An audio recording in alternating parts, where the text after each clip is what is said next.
A pergunta eu sei a resposta, porque nós estamos num clima de alegria, de entusiasmo. Entusiasmo é uma palavra linda, vem do grego cheio de Deus, entheos. Cheio de Deus, entusiasmo. Mas eu vou começar fazendo uma pergunta que eu sei a resposta. É típico de professor isso. Se eu pergunto aqui nesse ambiente entusiasmado, com 27 mil pessoas cheias de energia, se vocês são felizes, eu sei a resposta. Pergunta, nesse momento, quem nessa distinta plateia se considera uma pessoa feliz? Acaba de falir o laboratório do Prozac. Não haverá mais depressão no planeta Terra. Bem, é óbvio que a felicidade de vocês é notável. Se eu fosse cego e surdo, eu sentiria a vibração do auditório. Porém, agora começa a função chata do filósofo. Amanhã, quando vocês estiverem afônicos, semi-surdos, amanhã, quando vier mais uma segunda-feira e mais uma, amanhã, quando vocês lerem os jornais, que são a coisa mais broxante que existe hoje no planeta, ler manchetes de jornais, amanhã vocês estarão talvez não tão entusiasmados quanto hoje, e daqui a 15 dias talvez um pouco menos, mas esse é um momento em que o entusiasmo é lógico. Então a minha pergunta é para médio e longo prazo, porque eu estou falando de um dos momentos mais difíceis da história do Brasil. Eu estou falando de um momento complicado. Ok. É para eu falar mais próximo do microfone. Eu já acho que eu estou berrando, mas... Num momento da história do Brasil onde existe uma dificuldade imensa. Eu não vou citar o nome dessas pessoas, porque dizem que o simples nome atrai energia negativa para o ambiente. Vamos chamá-los de Voldemort 1, Voldemort 2. Bem, muito difícil que eu consiga pensar, porque da mesma forma que nós temos um momento político difícil, nós temos um isolamento enorme neste país, e as pessoas quase todas estão fechadas sobre seus aparelhos, estão fechadas sobre aquilo que estão lendo e vendo, estão mais olhando suas telas do que outras pessoas.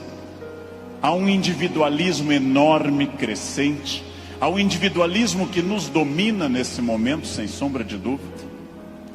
E eu vou traduzir esse individualismo nessa piada. Um homem tenta advertir uma senhora que se encontra em rumo de colisão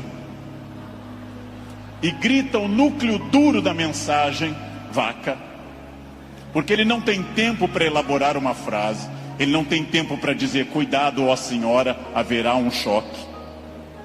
Então ele grita apenas vaca, e ela que não olha para o rosto dele, e ela que não vê que o rosto dele é de preocupação e não de insulto, ela se vira e insinua que o casamento dele é uma sociedade aberta e não fechada. Bem,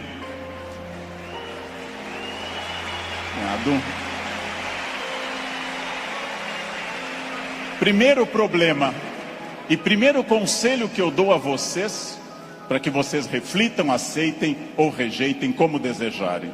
Primeiro conselho importante: olhem para o rosto das pessoas. Olhem para o rosto dos clientes.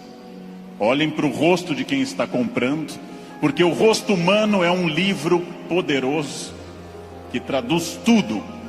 O rosto humano lhe diz, eu estou adorando, eu estou detestando, eu estou entediado, eu estou entusiasmado. Comecem a olhar para o rosto, comecem a mandar menos emojis e emoticons pelo celular, e comecem mais a olhar para o rosto humano que traduz tudo que você precisa saber. Chego a sugerir ousadamente que vocês olhem para o rosto das pessoas da própria família, que conversem com maridos e mulheres. Olha a minha ousadia. que olhem para essas pessoas, que vocês passem a avaliar valores, emoções, sentimentos, que vocês passem a pensar claramente em cada indivíduo único. Essa é uma das grandes chaves do sucesso. Eu tinha um erro, eu tinha um defeito como profissional.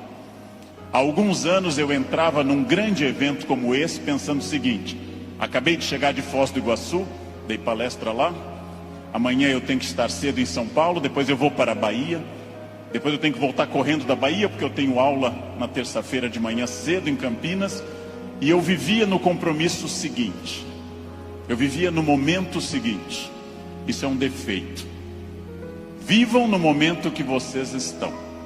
Ao entrarem para conversar com alguém, ao tentar uma venda, ao ler um livro, ao namorar, ao conversar com seu filho, ao fazer qualquer coisa importante na sua vida, entre inteiramente naquilo.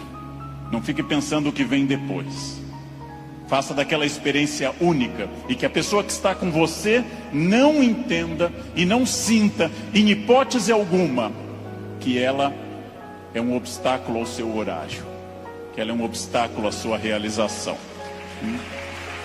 Entreguem-se a isso. Quais são os meus valores?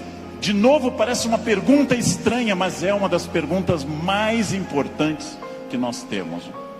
Qual é o seu valor? Qual é o seu valor principal? Qual o seu valor auxiliar? O que faz você se emocionar? O que move seu coração? O que impulsiona seu despertar? Quais as ideias que você tem mais fortes pela manhã? Em que você dorme pensando em quem? Estes são seus valores. Decidiu que seus valores são família, dinheiro, um equilíbrio entre os dois?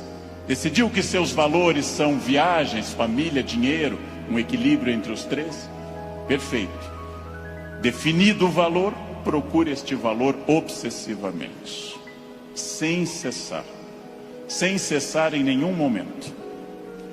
Há mais de 40 anos, quando eu estava estudando línguas inclusive, eu ouvi várias pessoas dizendo sempre que era muito esforço.